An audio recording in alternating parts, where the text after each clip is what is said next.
Welcome to Movie Oubliette, the film review podcast for movies that most people have mercifully forgotten. I'm Dan. And I'm Conrad, and in each episode, we drag a forsaken film out of the oubliette, Discuss it and judge it to decide whether it should be set free or whether it should be thrown back and consigned to oblivion forever.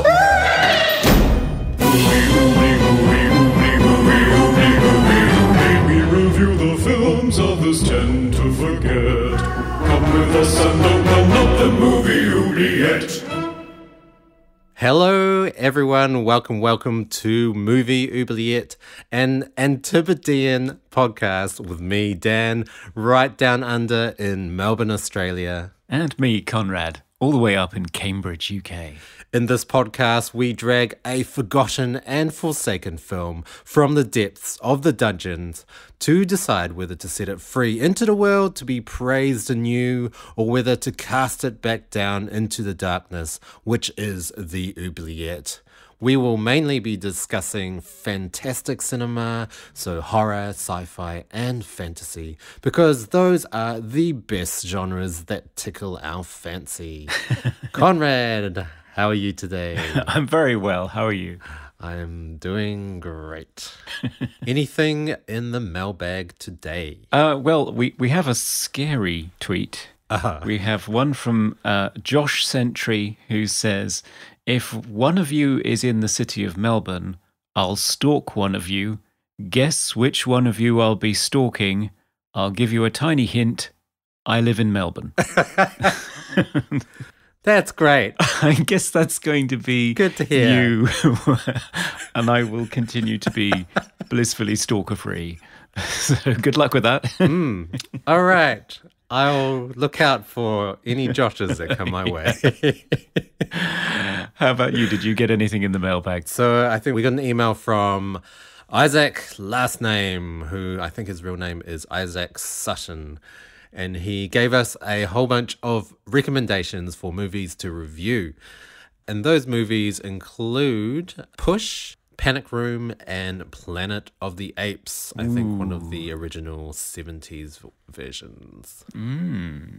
Yes, and I haven't seen those in a very long time. Yeah, it's something to consider. So as always, listeners, we are always open for recommendations because we're going to run out sooner than later. Well, I don't know about that because this is only episode 10, but that in itself is a bit of a milestone for us, isn't it? It is indeed. Episode 10. So we are finally in double digits. Very excited. Yes. So shall we chink a glass together? I've got some tea and you've got some...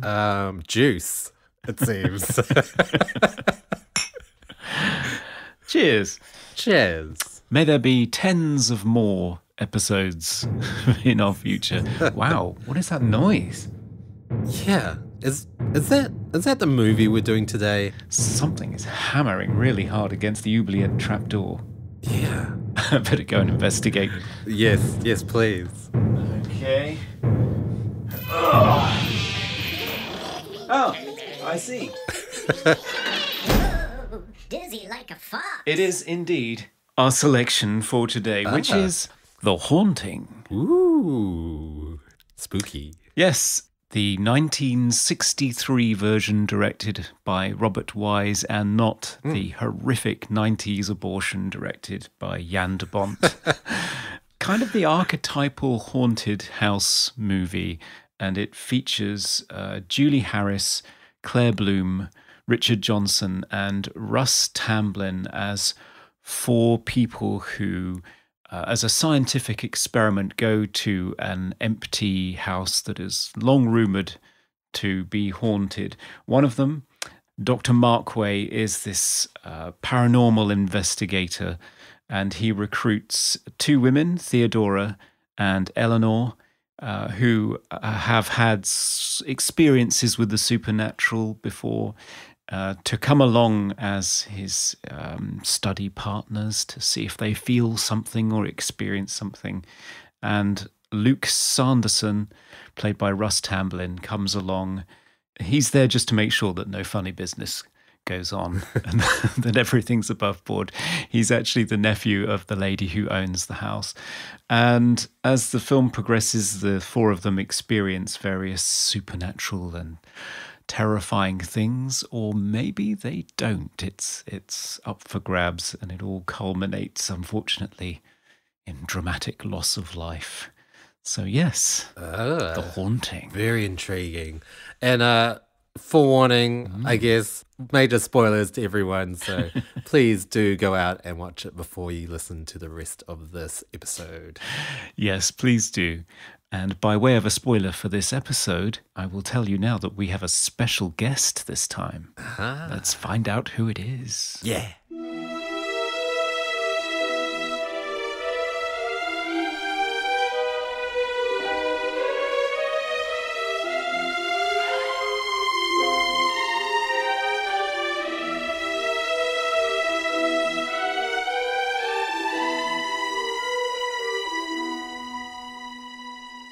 Right, we are back to talk about The Haunting. Ooh. And as we teased before the break, we have a special guest today.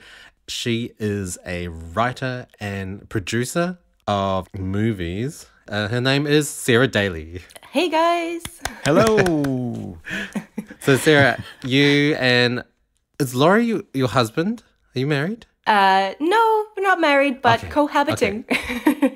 Cohabiting. It's romantic, huh? You both have a production company together. Yes, together we set up Hex Studios, which is basically a horror production company based in Scotland. Wow. Cool. Right down our alley. Yay! And you've done quite a few features already, and you're in the process of filming another horror. Yes, we are indeed. This is our 5th feature, I think. It depends whether or not you count the first one that we made for like 20p in a packet of crisps. Yes. But yes, the newest one, it's called Automata. Or at least it's currently called that, and it's quite an epic. Wow. Yeah, I've seen some of the photos from shooting, and it looks insanely amazing. Oh, thank you very much. It'll certainly be insane. Yeah, great. So we are talking about The Haunting today. Conrad and Sarah, thoughts? Well, I think, Sarah, it's fair to say this is a film that both of us were very keen to talk about because it's one of our favourites. Is that right? That is absolutely right, Conrad, yes. So it's kind of a trailblazer, I think, this movie, because when you think of haunted house movies, this one, I think, really is among the first and certainly one of the most highly thought of. I think it's one of Martin Scorsese's top 10 scariest movies. But it's really a film that's grown in stature since its release, and that's why it's in the oubliette, because when it was first released, it bombed and it was not thought of particularly well. It didn't make its money back at the box office. Yeah, so that's why it's in the oubliette. And I often find if I ask people, have you seen The Haunting? To my horror, they say yes, and they start talking about Catherine Zeta-Jones. Because, of course, she was in the remake, which is just terrible. But the original film, it's a fairly simple setup. It's 4 people in a house trying to see whether the supernatural exists, almost like an experiment. But as with all of these pressure cooker type movies, what it ends up being is more about the individual people themselves, because what The Haunting seems to do is bring the worst out of them, or at least prey upon their weaknesses. At least that's one of the things that I really enjoy about it. Sarah, what did you think? Yeah, it's such an interesting one, and you can almost see why people didn't really get it at the time, because when you break it down, it's very simple. Like, it's such a simple film, and on first watch, it almost seems like, yeah, maybe not that much does happen in the film in terms of action or scares, but it's because each frame almost is so full with symbolism and meaning and emotion that it's really the characters' journeys and what you don't see that makes this film great. It's just such a masterclass in building atmosphere and dread. Yeah. Yes. That sense of dread that you get in films like the Blair Witch, where you're just dreading the next night. Yeah, yeah. And you know that scene where they're all, well, the two ladies are in the room together and the banging on the door.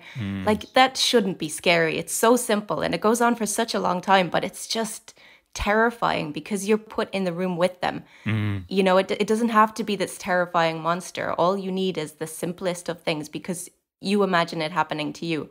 And if you were just in a room hearing that banging outside your door, that would be terrifying. You don't need to see anything. You just need to imagine what's there. Yes, I was looking forward to hearing what Dan thought about this because being the sound design expert that he is, this is a film that hangs on a lot of sound design, I think. Yeah, so I hadn't seen it before and I've heard a lot about it. So I watched it twice. The first time I was a little bit disappointed in terms of seeing special effects, and I wanted more things to move around and walls to like bend and that sort of thing. But on the second watch, I really, like you said, Sarah, I really got into the characters a lot more and realized that it almost seems like the movie isn't even about the haunting. It's about these people dealing with their own demons, and it was really interesting character study in terms of film. Also, that scene with the two women in the bedroom and there's banging on the doors, I found that so suspenseful, and I watched it with my wife, and she said that when we were watching it, she said, I can feel my heart beating when she was watching it. Because there's not actually a lot of, apart from the banging, between those moments, there's actually no score and barely any sound. So you're just kind of waiting for something to happen. And it's, very tense. It is. Yeah, I think the silence makes it so much worse because every time the silence comes, you think, is it over? Please let it be over. And then it comes back worse than before. It really helps to build the tension, just having those little breaks between the escalating sound. It's so clever. One of the things that's interesting to talk about this film in terms of why it has the impact that it has is thinking about what it isn't. Given that it's a film from 1963, given that it's a haunted house movie, the fact that there aren't any dark and stormy nights, there isn't really an antagonist, there isn't a particular person possessed or a particular ghost that's named that has to be exorcised. It's kind of interesting to look at what this film isn't, I would say. Yeah, I think it's the ambiguity that makes it so sophisticated. There's so much that is not shown. I think it's a confidence, I guess, in the filmmaking that they feel like they don't need to show things because they know exactly how to make nothing terrifying. Yeah, well, Robert Wise got that from Val Lewton, of course, because he was a student of Val Lewton, who famously did the Cat People, and was just imbued with this sense that not showing people and letting their imagination do its worst was much more effective than bringing out the rubber monster. Yeah, absolutely. I didn't realize that Val Lewton had been an influence the first few times I'd watched The Haunting until I watched it this recent time. And it makes total sense, of course. Yeah. You definitely see the influence there. Yeah. Well, Robert Wise is an interesting director because he's probably most famous for musicals like The Sound of Music and West Side Story, but he did also dabble in the genres that we love. He did the first full-length Star Trek motion picture. He's also responsible for things like The Andromeda Strain, which I love, and The Day the Earth Stood Still. So there are various landmarks of science fiction and horror cinema that he actually helmed. And I think it's no small feather in his cap to have created the archetypal ghost story as well that everybody sort of points back to when they're looking for references in modern films. Yeah, he's an incredibly diverse director, but I think that probably helps him in that he's not following the usual tropes or cliches of horror because maybe he's not 100% into the horror genre, if you know what I mean, in the traditional sense. So he's able to bring these lessons from other genres and other types of films that are more based on characters and emotion, which of course all good horror should be, but that doesn't mean that everyone necessarily follows those sorts of rules. No, indeed.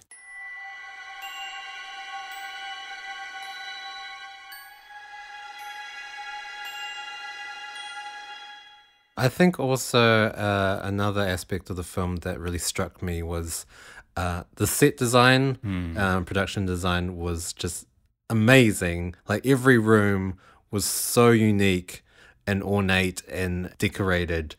And also just the amount of faces everywhere, just statues and eyes and faces in every room that made you feel like each character was just constantly being watched by an entity or something. Yeah, the whole thing is so voyeuristic.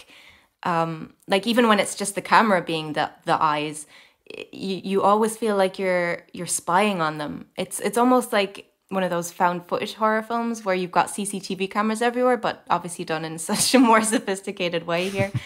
My favorite instance of that, which is so strange but so clever, is in the. Are we allowed to give spoilers here? I'm totally going to give away the ending. Yes. Yeah. Yep. Okay. Just checking. I assume everyone's watched this movie if they're listening to this. So in the very end of the film where she crashes her car, there's a reaction shot, but it's not a reaction shot of a person. It's a reaction shot of the house watching her with its windows. It's so clever. Like it's the kind of final culmination of the personification of this house as just evil, like an evil puppet master. I thought that was so smart. Yeah, the house really did feel like a fifth character, I guess. Because I haven't seen enough haunted house horror ghostly movies. Is this one of the early films that really made, the house a kind of character? I would say so. And I think it does something that a lot of other films don't do, which is that they tend to go for Gothic castles and they tend to try and show the evil infestation. It sort of manifests itself in sort of rot and decay, whereas Hill House is very ornate and beautifully laid out. It's not full of cobwebs. Again, it's sort of interesting what this film isn't. It certainly sort of makes all of the characters feel as though they're trapped under the weight of all this stuff. It's just a feast for the eyes, this movie. I mean, I felt like because each room was so packed with furniture and decorations, you were constantly, as the film kind of got creepier and creepier and they were alluding to things moving around and doors closing and opening by themselves, I was constantly just looking in the background to see if anything was moving, and just the amount of mirrors in every room as well just made it even more kind of creepy because you could see even more angles of the room. Yeah, they do look as though they are trapped in this thing. And I mean, there is a wonderful shot where Eleanor says, because you can hear her thoughts quite often, and when she first arrives in the house, she suddenly gets a very strong sense that the house is evil, that it's watching her, and that she feels as though she's trapped in it. And the camera pulls away, and it's framing her with the folds of this canopy over her four-poster bed, and all of the creases are all sort of gathered towards her head as though she's caught in a spider's web. There are so many details in there, and it's all lifted from this fantastically complex production design. Yeah, and it's such an unorthodox approach to horror. Like, I don't think I've ever seen another film that does this. I mean, where, as you said, everything is brightly lit. It's all very deep focus, so you can see everything. Like, normally with horror films, you'd have, darkened hallways and shadowy corners. But in this, you can, every detail, and there are many details, are starkly just there for you to see. Your eye wanders around the frame and can find any number of symbols or faces, reflections. It's so rich and dense, but somehow yet it still works and creates a different kind of horror. Yeah, definitely. I really enjoyed the framing of this film as well, like the use of camera work. And I felt like very economical use of camera work as well. There weren't a whole lot of cuts back and forth, two shots. There were a lot more long takes that kind of moved around the room. What did you guys think? Yeah, it seemed like the camera was constantly moving, which again gives you this sense of almost like a ghost that's floating around them, watching them, or predatorially watching them almost. Yeah, I think that the long shots as well give it more of a sense of reality and naturalism, like you really are there with them. Nothing feels forced or stilted. It all flows so nicely. Yeah, it's all motivated by character movement within the space. It's not necessarily like Brian De Palma or Hitchcock, where the camera is pointedly being used as another character. It's almost invisible, except in the sort of haunting experience scenes. And then the camera sometimes does stuff that I've never seen in a film dating back this far.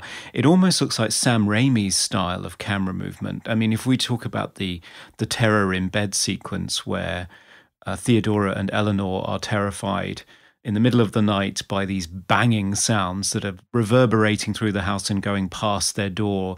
And then there are these sniffing sounds around the edges of their door as though some sort of animal is trying to get the scent of them and find out where they are. And the camera is rammed up against the door, sort of moving around the grains, following this sound. I just thought this is a wildly original approach to that kind of scene that I'm sure nobody had tried. Well, maybe they had, but I certainly don't imagine it being in a horror movie from that period. No, it feels like there's not a single shot in there that isn't wildly original and serves a very specific purpose. Like there's not a single just functional shot, just standard stock shot. Every one is giving you more information or building atmosphere or giving you a perspective from the victim or the predator. It's all so meticulously thought out and so bold.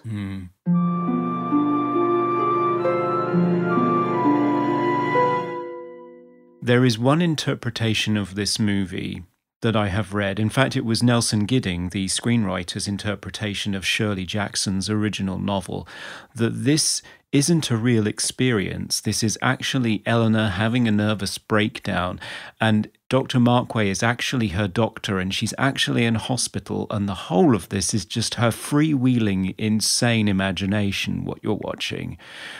Now, that didn't end up being in the script because although Shirley Jackson was intrigued by that interpretation, she said, no, that's not what it is. But he was still intrigued by this idea that this might not be a real experience and it might just be in Eleanor's head, that there's a lot of that still in the film as it stands now. And I think that's a really fertile area to explore in terms of the relationship between the viewer and the character, and also the character and the other characters. I'm so glad, though, that they didn't go down that route and kept it ambiguous. I think it would have totally spoiled it if, in the end, it had just been, oh, but it was all in Eleanor's head. I really hate when horror films do that. It feels like such a cop-out to me.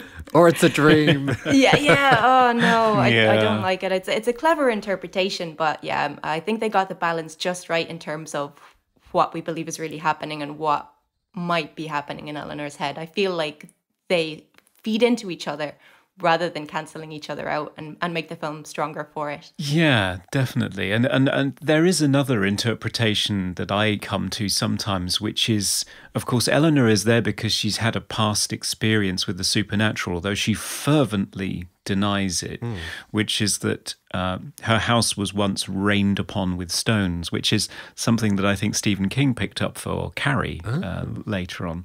So it's sort of hinted at that she has telekinesis. She has the ability of telekinesis.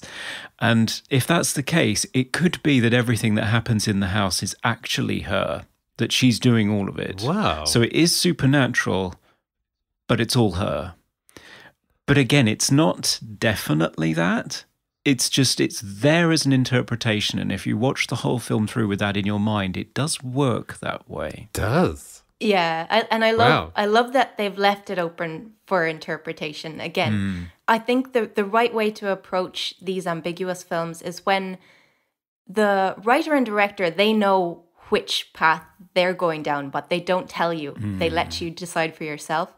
I think that creates the richest experience in terms of the viewer, because you want to be able to come up with your own interpretation. That's half of the fun, I think. And that's what creates a dense film that creates a world beyond the one that you're shown. It's interesting because, the first time I watched this film, I felt a sense of disappointment because I felt like I didn't understand it. There was so much ambiguity and so much room for interpretation. And so when I watched it the second time, I felt like I actually enjoyed it more. And I think if I watched it a third time, I would enjoy it even more because there's so much stuff that you can connect and there's so much symbolism and metaphor to sort through that on repeat watches, it just gets more and more interesting. Yeah, because you feel like with films like this that are ambiguous and set up a lot of mysteries, you know that they're solid when on second viewing and third viewing they improve. Whereas there are some films that do this sort of thing where there's ambiguity, room for interpretation, but the more times you watch it, the more it falls apart, if you know what I mean. Because they haven't really thought it through and there aren't really enough signposts there to tell you what you need to know. So I think that's a really great sign of The Haunting, that every time you watch it, you find new things that further inform what they were really trying to say. Yeah. I mean, I think what The Haunting does well, that a lot of horror films don't do well, in that sense of ambiguity, is The Haunting sets up really solid, non-stereotyped characters that you can really kind of dig your teeth into, and they're interesting on repeat watches, whereas a lot of the times in horror movies, the characters are very throwaway and there's pretty much only one character every time. I mean, if you interpret it the way that Conrad, the first way that you mentioned in terms of her being crazy and this is a whole just a hallucination in her mind. So you've got John, the character John Markway, and he's, I guess, her doctor, but he's also someone that she wants to be with. She falls in love with him in a sense. And then you've got Luke, who's just the wisecracking comedic guy that just says silly things at the wrong time, but he's very confident and kind of arrogant. And then you've got the Theo's character, and she is almost what Eleanor wants to be. She wants to be her she's confident, she's sure of herself, she's elegant, she's fashionable. So that's an interesting kind of take on it as well. Yeah, definitely. I mean, the character of Eleanor is an interesting one. She's somebody who has never had an independent life. I get the sense that she's in her mid to late 30s. She's been looking after her invalided mother for 11 years, right up until the point of her death. And she doesn't have a home of her own, she doesn't have a job, and it doesn't appear that she has any kind of social life either. So she is a very repressed character. And this is sort of, this venture out to Hill House is sort of I get the sense it's the first time she's left the house, almost. And to watch her being put into this high stress environment, and I think she's already deeply depressed, like clinically depressed. I don't think she's a very well person. And this situation just makes the whole thing worse. But what interests me about it is this isn't just a representation of your typical hysterical women being terrorized by something. There really is a serious pathology to this. She is a very complicated character. And what you watch her go through is fascinating and deeply disturbing, I think. Yeah, I think the most fascinating thing for me about the characters and probably about the film in general is that this is a horrific experience that Eleanor is going through. To anyone else, this would be an absolute nightmare, but there's a part of her that feels that way, but the bigger part of her is excited by it. Like she loves the attention no matter where it comes from, even if it's coming from this evil entity that wants to possess her. This is a positive thing. You know, she's been so overlooked her whole life and so unloved that she's basking in this. She doesn't want to leave. Even in the last scene where she's hurtling at this tree in this car, she even says, stop it. Then she realizes, oh, but it's happening to me. And she really accepts it and closes her eyes and just smashes into the tree. She has accepted the fact that she's going through all these experiences where previously she was at home just looking after her sick mother. Yeah, so it actually ends up being, it's a happy ending. You know, this is what she wanted. Yeah, she says that line, something is finally happening to me. numerous times during the story, and it is often at moments where you think, I wouldn't want this to be happening to me, but she's just thrilled that she's having an experience of any kind, which is really depressing. Yeah. It's really quite disturbing. I think it's romantic. Yeah, It's a love story between Eleanor and Hill House. it is. Yeah.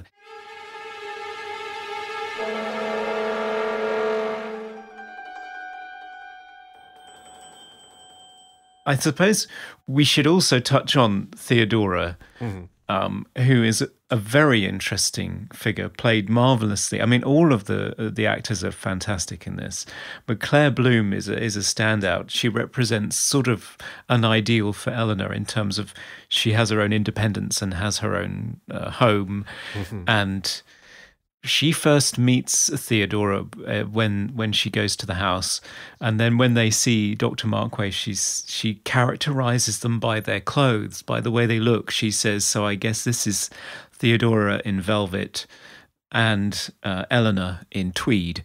She just admires the fact that Theodora is so well put together and so outspoken. I mean, of course, Theodora is entirely costumed in Mary Quant outfits. Mary Quant being a big British designer around about this time that sort of defined the mod era of the swinging 60s in the UK and abroad. And Mary Quant herself, she said that somebody who wears her clothes, quote, "they're curiously feminine, but their femininity lies in their attitude rather than in their appearance. She enjoys being noticed, but wittily." Okay. So it's not women as passive object. She wants to be noticed, and Theodora, you definitely notice her, but she finds the whole thing sort of wryly amusing, which I think is really interesting as a foil for Eleanor. But of course, there is another aspect to Theodora that is strongly hinted at, which is the possibility that she is actually a lesbian, which again, for a film made in 1963, quite groundbreaking. It makes both her character and her relationship with Eleanor even more interesting, I think. Yeah, apparently originally there was a scene that was going to be at the beginning of the movie that set her up in more obvious terms that she was gay, but they felt that they didn't need it, and I don't think that they did either, because the film is, again, so ambiguous in so many other ways that to spell things out would feel wrong. Yeah, definitely. I mean, one thing that I was shocked by when I was researching this film, I was looking up contemporary reviews of the film, and one of them describes the film as presenting Bloom's lesbianism, or Theodora's lesbianism, as somehow equally unnatural as Harris's susceptibility to ghosts. And it's no small wonder that a script that conceives lesbian in such bigoted terms also designates the nursery as the wellspring of all horror. I actually think that's a totally wrong reading of The Haunting. I don't think The Haunting actually presents Theodora's sexuality in any way as being abnormal.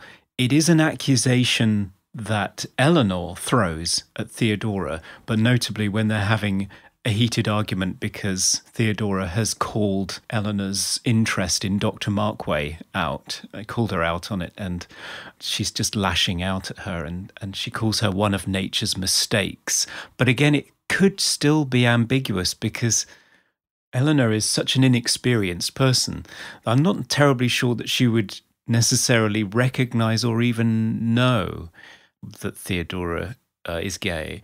So it could be that she's just referring to her ESP. Yeah, I'm almost certain that that's what she's referring to. And even if she was referring to her lesbianism, I hate when people extrapolate the things that characters say in a film with what the film is trying to say. Yes, yeah. That's so small-minded and narrow. It just doesn't make sense, because you can be satirical in a film. You can have the exact opposite thing to say than what the characters are saying. Yeah, you're absolutely right. And we mentioned this just in our previous episode where there was a character in it who's just an out-and-out racist, but that doesn't necessarily mean that the film is racist. It could be satirizing him, but we actually weren't all that sure with that film. But in this case, I don't see this film as depicting Theodora as certainly as a source of horror. If anything, it feels to me as though a lot of the horror in The Haunting dwells from the oppression of women. Hugh Crane's first wife dies when her horse bolts and crashes. His second wife falls down the stairs and dies. His daughter grows old and dies in the house when her female companion, who's supposed to be looking after her, is too busy having a bit of fun on the veranda with the local farm boy to notice that she's in distress. The companion, in another fantastic single flowing shot, hangs herself in the library after climbing a spiral staircase with a beautifully presented coiled rope on a silver platter, which I think is just marvellous. And of course, I think it's really Theodora and Eleanor that seem to be the subjects of the film's oppressive terror, whereas Luke and Markway tend to just be distracted. They tend to be sent out of the house and they tend to be sent on wild goose chases. The next step that I wasn't quite ready to make is to figure out why. If there is an underlying theme to The Haunting, is there something here about the oppression of women by men? Discuss. I mean, personally, I think that that's a result of the genuine, straight down the line supernatural explanation that was set up in the book. Right. In that this is Hugh Crane's house. And he, in some way, is cursed or wants to replace his wife with these women. So I think it's probably, to be honest, as simple as that, but has the effect of then creating a film that has these themes of man's oppression of women and how a man's desire to keep a woman controlled or trapped can lead to their madness or demise. Yeah, I mean, certainly Hugh Crane is quite a malignant patriarchal figure that's hovering over the whole film.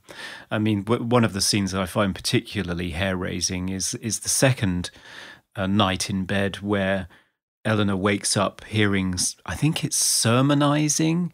I don't know whether it's Hugh Crane sermonizing to his children through the wall. It's muffled, you can't really hear it, and you can just hear children crying, and the camera is slowly pushing in on this wallpaper, and it does this wonderful thing where as the scene progresses you can more and more see a face in this wallpaper, but not in the way that they did in the 90s remake where it was some hideous early computer graphics where an actual face pushes through the wall. Oh no. Just with very subtle lighting changes that make these eyes and this mouth become slowly more prominent. Yeah, so there is a sense that his oppression or his desire to control women is definitely ever present, I think.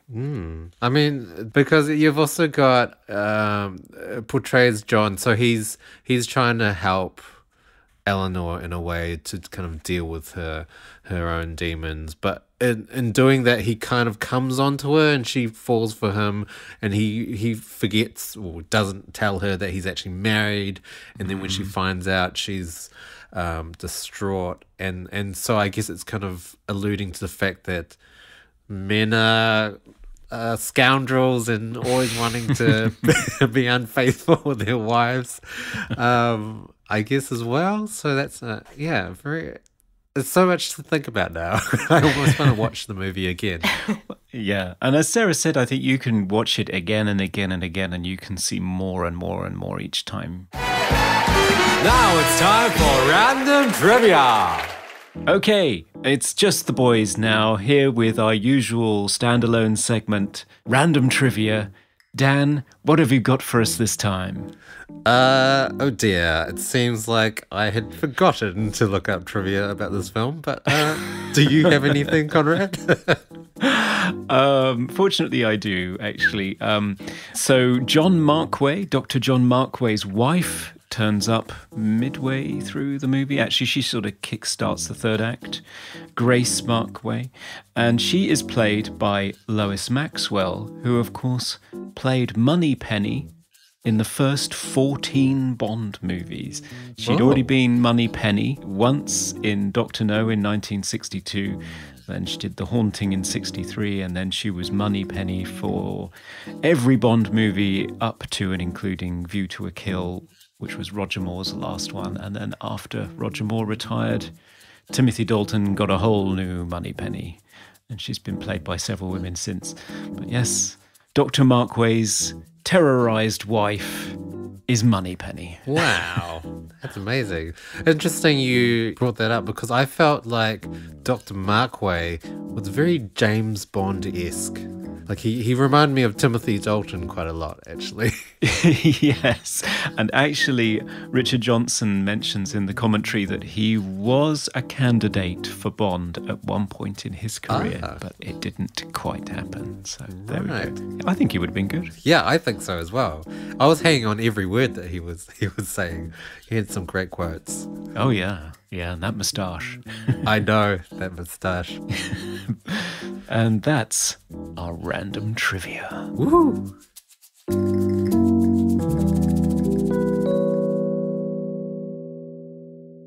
One thing I think we should talk about in terms of creating atmosphere was the score. How amazing was the score? Yeah, and as you alluded to before, it's really interesting in the way that it knows when to shut up as well. It mostly underscores the human drama. The hauntings tend to be left to stand by themselves, which I think makes them incredibly tense. Yeah, I think it's working so perfectly in tandem with everything else that's happening with the cinematography and the acting, that it just informs where it needs to, lifts the mood or builds the dread where it needs to, but then retreats when it's almost like it knows, you know what I mean, that the scene needs to breathe and needs silence to work. The only scene where the score really stands out to me, and in a really good way, is in the very opening scene where we're introduced to Eleanor. And it's a really tense, unpleasant scene, but the score is really jaunty and happy. And it's so disconcerting, but it's so genius. Yes. Because it is it should be a happy domestic setting and situation, but the things that they're talking about are so like fraught. I found that scene really funny because the music, actually, to me, it sounds like ice cream truck music. Yeah. It's just this kind of twinkling in the background. I didn't also realize that I think in that scene that music is supposed to be diegetic. Is that the right word? Yeah. So it's supposed to be playing on a gramophone in the corner or something, but I didn't figure that out until right at the end of the scene, where she turns it off, I think.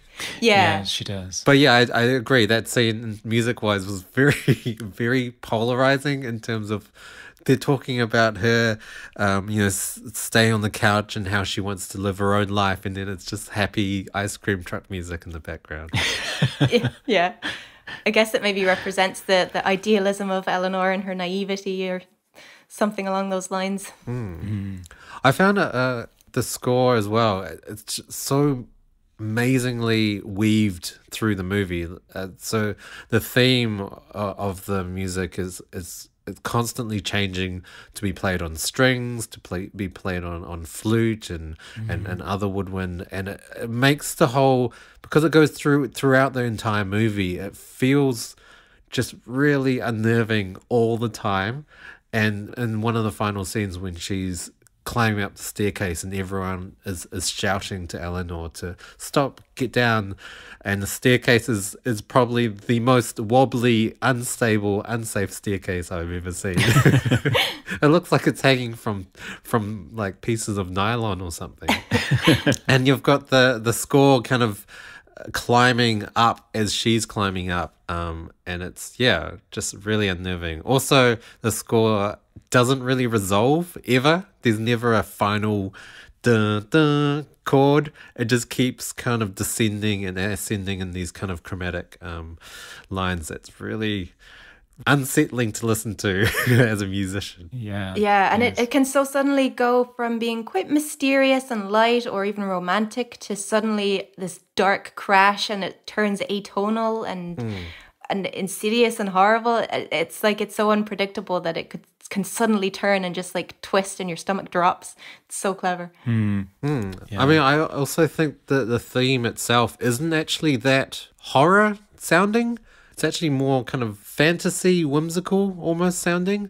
So even though it had a sense of dread, it wasn't just the one-dimensional sense of dread that you might find in other horror movies. Yeah, there's a sense of mystery and melodrama in it too. Yes. Yeah, it's very closely connected to Eleanor, so it's almost like it's having a good time, but it's also coming apart at the seams. Yeah, exactly. So it's a fascinating score, and it's a constant source of frustration for the film score collecting community, of which I'm an ardent member, that it is not available. Apparently the original tapes are lost.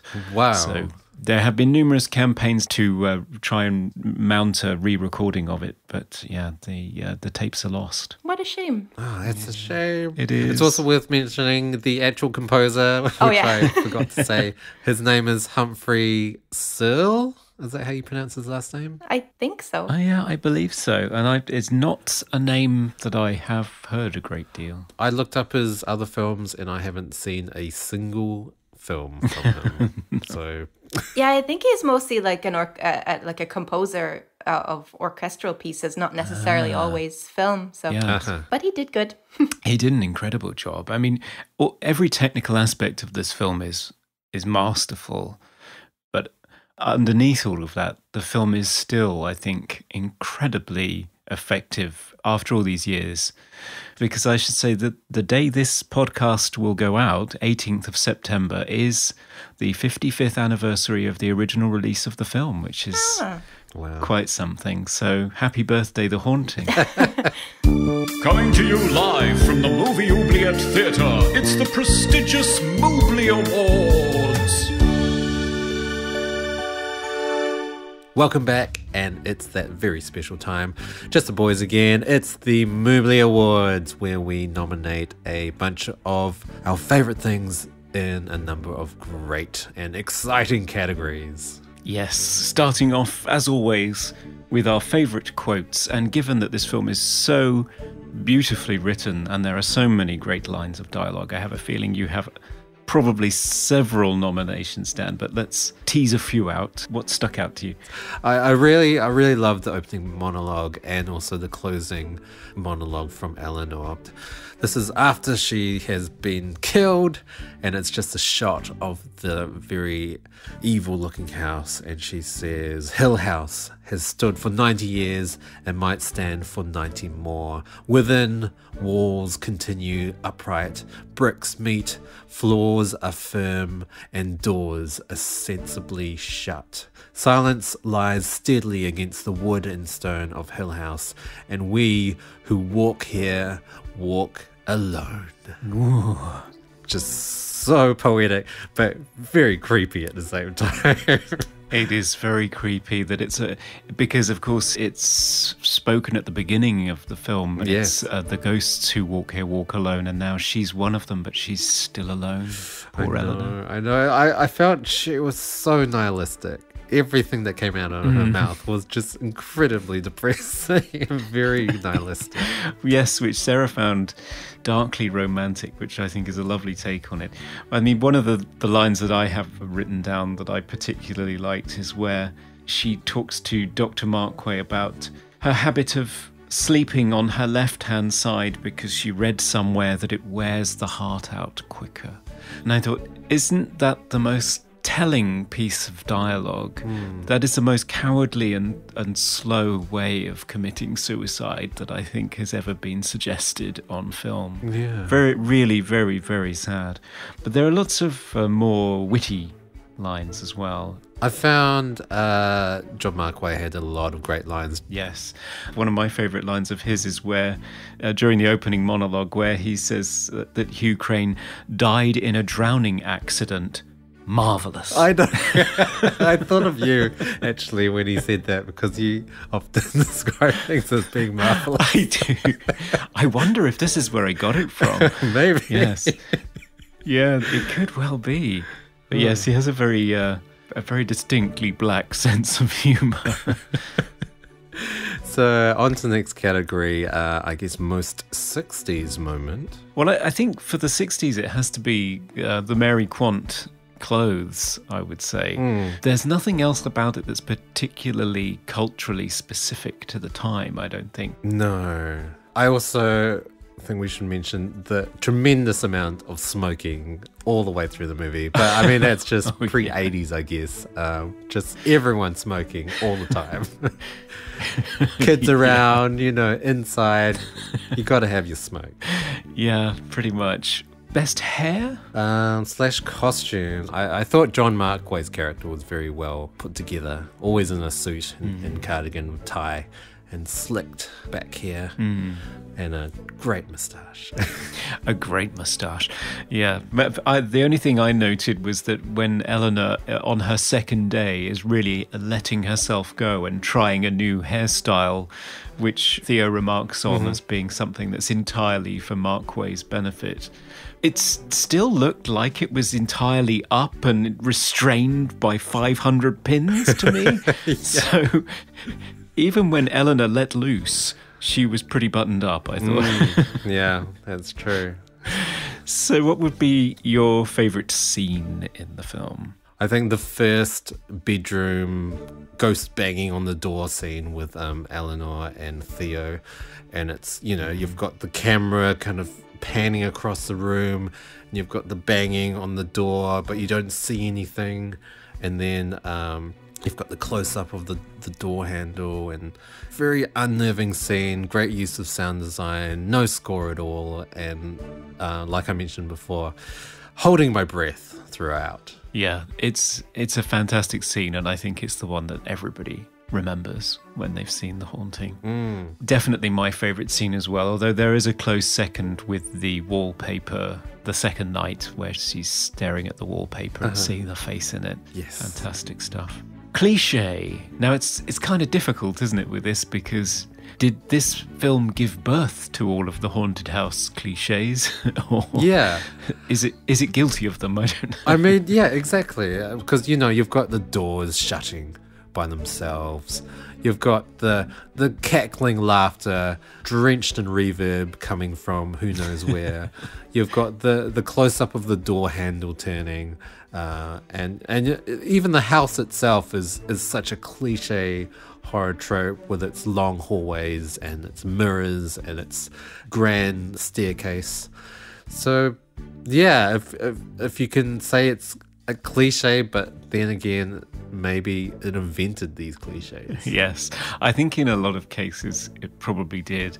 And it certainly, it sidesteps a lot of the most obvious cliches, like the dark and stormy night. There are no thunderstorms in this movie. Nope. There are no creaking doors. The doors close, but they close silently while you're not looking. So yeah, there's a lot of originality in there compared to the sort of gothic fantasies that came in the 30s and 40s. For me, the one that sticks out is the use of mirrors. Yes. It seems like the scene where Eleanor is running wild through the house towards the end, and you have a shot that you think is just a shot of her running down the corridor, but then she suddenly collides with the image, because you've actually been looking at a mirror the whole time. Yes. And that's great shot. And that feels like something that is has, if it wasn't a cliche then, it certainly is now. Yes. Favorite effect? I think there is only one effect in the movie.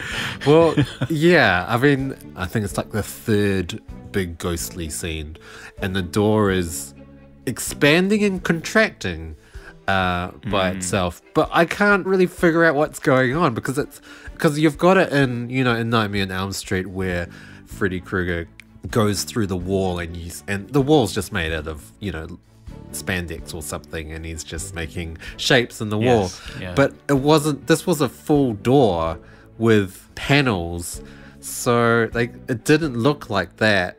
But at the same time, I wasn't sure whether it was stop motion or whether it was the panels had second hinges or something and it was pushing outwards. Yeah, very, very cool effect, whatever it was. I think it is just a wood veneered door, and there were just guys pushing on it, using not just a single sort of battering ram, but like a multifaceted contraption that was pushing against various different parts of it. But they are actually pushing against a solid wooden door and making it do that. Which Really? makes it all the more, yeah, they're really making it do that. So it's quite freaky. It's an amazing effect, but it's all done practically and live. Yeah. The actors said that when they were the other side of it, they were terrified of it. But then when they saw all the men sweating and grunting on the other side, Yes. it wasn't quite as effective. But yes, that's my favourite effect. Favourite sound? The sound was good. I liked the banging sound. It did its job, but it kind of sounded like the Foley artist had just this big warehouse full of building supplies and the director said, do what you want, and they were just kind of smashing planks of wood and wooden boxes and metal piping around, and that's kind of what it sounded like. But I mean, it did its job, and it was a big cacophonous ruckus, but to me, it just sounded like smashing a bunch of building supplies around. Yeah, I think one of the things that bugs me now about the banging is that it sounds as though it's a single bang that's on a loop, and we're just sort of increasing the volume and decreasing it. Whereas had it been something genuinely recorded, getting closer and going further away, I think it might have been more interesting. And, but I still think it's great. It's very effective. I do agree. My favourite effect, I think, is the muffled voices, this muffled sermonising through the wall. Right. And the muffled children laughing and crying. Again, a bit of a cliche possibly, but I certainly would not like to wake up and hear that in the middle of the night. No, not at all. Star rating for blood. Well, there's no blood. Is there any? I don't think so. No, I think we can say, and it would have been black anyway, so I'm not sure what we could say.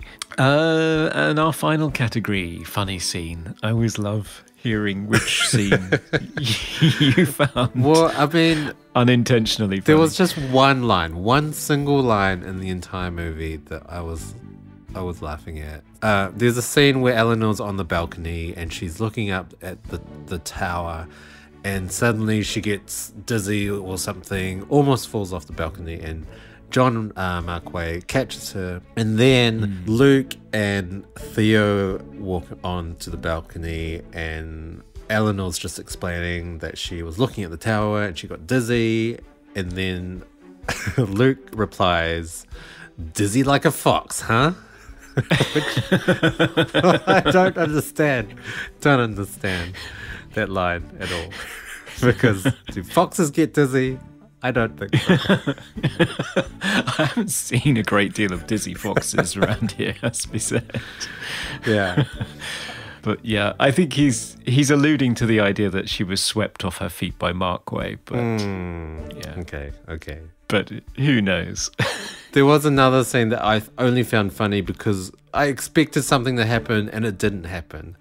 So it's in the third act where the four characters are in the study and they hear the noises, and then Luke is holding a bottle of booze and he drops it, and the bottle does not smash. It just lands. Yeah, it's amazing, actually. I wonder whether it was intended to be that way.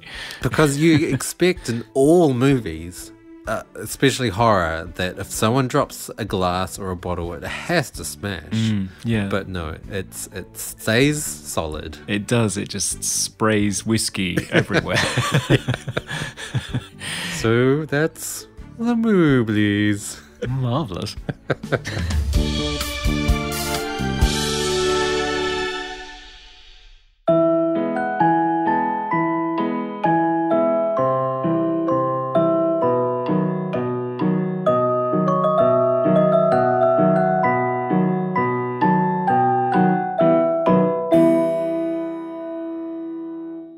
Okay, it's time for the final verdict where we have to decide whether The Haunting deserves to be released from the nursery to terrify a whole new generation afresh, or whether it should be burned down to the ground and sown with salt.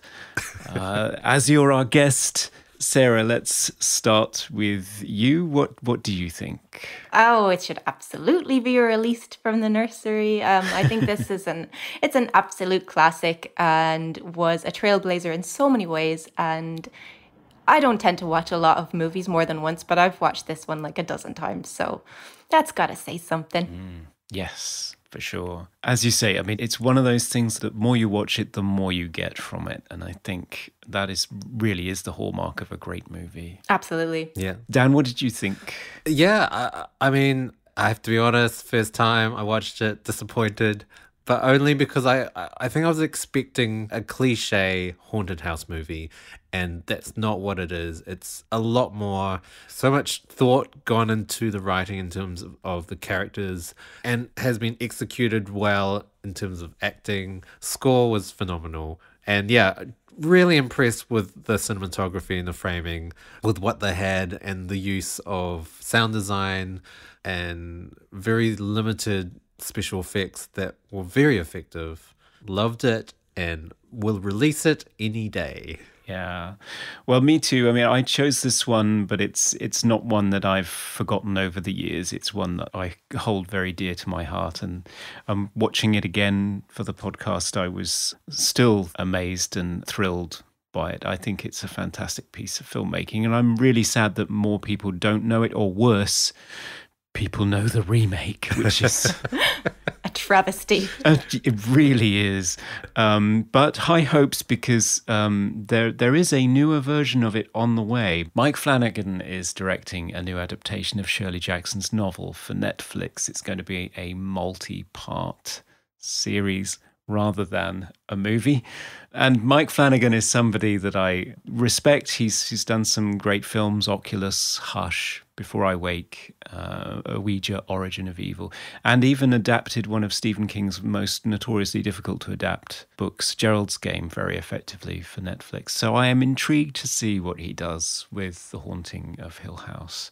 But so glad to see that it will get renewed interest then. But I really do think that people should go back and look at the original and enjoy it. Yep. And be terrorized by it. Watch it now, everyone. Yes, definitely. So let's set it free. Let's set it free. Off you go. Bye. Okay, so for next episode, what film will we be watching, Dan? It's your choice. Oh, well, I thought we should go back into the modern era, the 2000s, 2006, in fact, to take a look at the New Zealand film from my home country, Black Sheep. Ah, I have not seen Black Sheep. It's hilarious, directed by Jonathan King and starring a plethora of all the New Zealand actors who only work in all the New Zealand films because the country is so small. Oh, that sounds like it'll be really fun. Yep, it will be. Well, thanks, Sarah, for joining us on this haunting exploration.